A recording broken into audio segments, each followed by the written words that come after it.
Okay, so now if you flip your sheet over to the back, that was the county activity. On the back side then we've got club activities, and this is a thing that you guys will all be involved in, especially you younger members. These are the things that are gonna be for you. The club activities, a lot of these are listed on that calendar. These are the things that our club officers have decided that we're gonna do for the year. Okay. So we always have some fundraisers. Right now our club is financially sitting very, very well, but we've done some good fundraisers in the past and earned ourselves a lot of money, so we're sitting good with that at the moment. But things come up. We get calls from groups saying, hey, we're having an event at such and such a place this weekend. We're looking for a group that can do concessions or sell some food for us. Can you guys do that? And Annette always says, yeah, sure, we can do that without asking because she's willing to take it on her. So we let her, and then she begs for help, and we go help. Well, not us, because it never fits into our schedule. Something else that we always do is we do some type of speaking or presentation. I mentioned that county festival where we do speeches, demonstrations, and talks, and that you younger kids can do the pledges.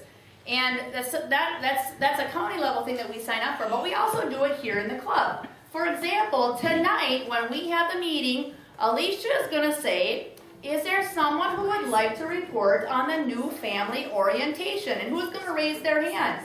Who's going to raise their hand and say that they want to come up front and say, that lady in the green shirt talked to us about what 4-H is and stuff? None of you? Somebody will. We made Maddie do it at the last meeting. She was thrilled about that. But that's part of our public speaking is a big thing, is having these kids get comfortable being able to come and talk in front of a group. And sometimes it's as simple as 1 or 2 sentences. You could come up here and say, I was at the club orientation or the new member orientation before the meeting, and we talked about the 4-H pledge, or we put the Clovers. I learned that the 4-H's were head, heart, hands, health, something like that. Is there somebody that's willing to do that? Maybe one of you girls in the back, you think you could come up and say, I learned that the 4-H's are head, heart, hands, and health? Yeah? Maybe? Yeah?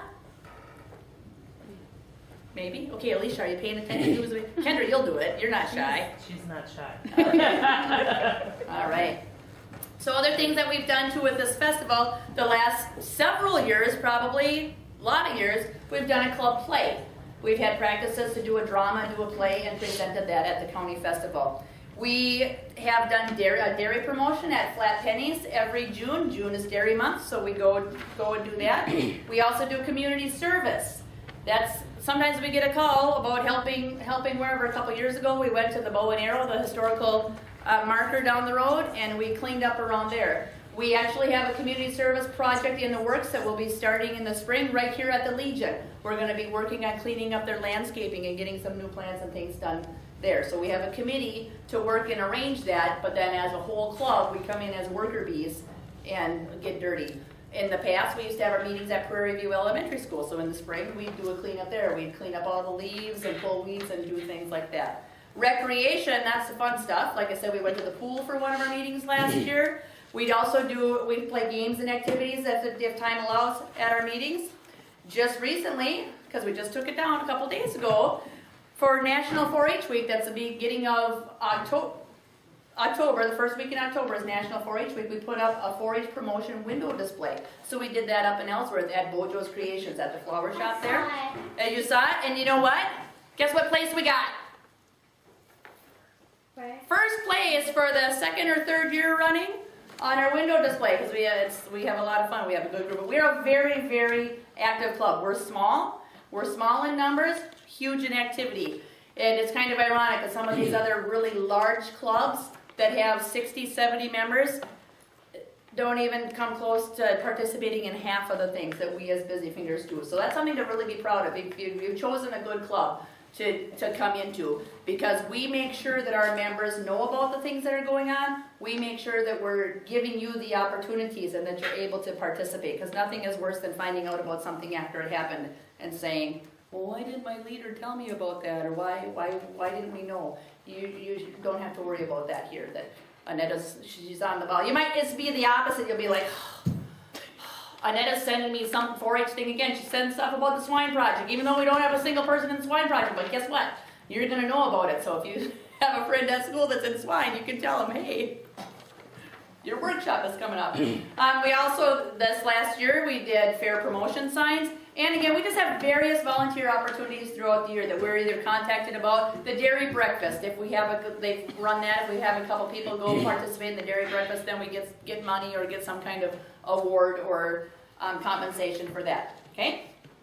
All right, now, we're gonna kind of jump around these last few things, our expectations. We're not going to read the Constitution and bylaws, but I want everybody to find them. So in your binder where we were just looking at this club officer list, okay, and then it has our leaders there, and then it says Constitution and bylaws. Right where it says Constitution and bylaws, if you turn that, there's a 3-page document here. It's our Constitution and bylaws. Every club in Pierce County has their own. I'm sure some of them are very similar, but this is something parents, please go home and take the time to read through it. Okay, kids, you're going to be bored with it, and just don't worry too much. But mom and dad, if you would take a moment to do that, and if you have any questions, please ask Annetta, Vicki, or myself. Okay, that's an important thing. That's what those basically are the rules. These are the rules of Busy Fingers. This is what you need to know and what you need to do. Okay. The dues to belong to Busy Fingers 4-H Club is $5. That's pretty standard across the board. $5 per member, or if you have more than 2 children, we cap that off at $10. So no family pays more than $10 per family. Record books, and I loaned mine out. We loaned our record books out for another club this morning because they were doing something, and she was going to drop them off at my house, she said, on her way home, but she did not. So I don't have a record book to show you, but that's okay because we're going to be doing that a little bit later in the year, too. So one thing that everybody is, not the Cloverbuds and Explorers, they can do it, and we are going to do it at our Cloverbud meetings. But all of the members, 3rd grade and up then, are required to turn in a record book, to fill out a few papers, throw in some pictures and clippings to be able to achieve for the year. And I think they're fun. I think the record books are kind of fun. They're not so fun when you wait until right after the fair to start, but we're going to see about getting ahead of the game on that. One of the best recommendations that I've seen lately is if every one of you go home in the next week, designate a basket, a bucket, a bin, a little space somewhere where you can keep all your 4-H stuff together. Come time to do your record books, everything will be exactly where you need it. Put your newsletters in there, put your clippings, anything from the newspaper. Every week I'm going to have journaling papers up here. You guys can take notes and put that in your bucket.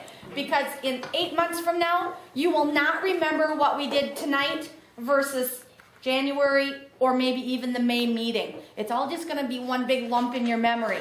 It's going to be good, but you won't remember the specifics. And so any notes that you take and any papers you get from the county, anything you get from us, keep it together.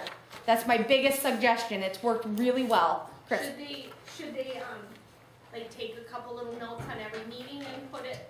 I highly suggest it. When If we you do look at at your my house, binders, we have a notebook. We have a spiral notebook in our house, and when we come home from a meeting, we write like what we talked about or decisions that we made. And especially if someone held the flag or reported on a project meeting and they did that, because they write a story at the end of the year about everything that they did. So we look back at that notebook and say, oh, I held the 4-H flag at the November meeting. So when I'm writing about November, I say I did this at the meeting, and that's what you absolutely don't remember. However, we do have now with the minutes and things and the agendas of that being posted on the website, we've got a lot of things to look back on, but it's so much nicer if you can write your own little notes so that you're able to put it in your own words. in the back of your binder, you'll have a 4-H journal, and these are the pages I referred to. There will be a stack up here. Feel free to take a couple of them and make them part of your book. They're already punched. You can write on them and stick them right in your binder. Yep, we had one of our Cloverbuds last year. Like I said, Cloverbuds are not required to do a book, but I think all 4 of them did. And what's what she had in her record book, where she wrote each meeting, she wrote her little notes about what she did at that meeting, and that was in her record book, these actual pieces of paper, so that was kind of good. That was a great way. The record keeping is very important.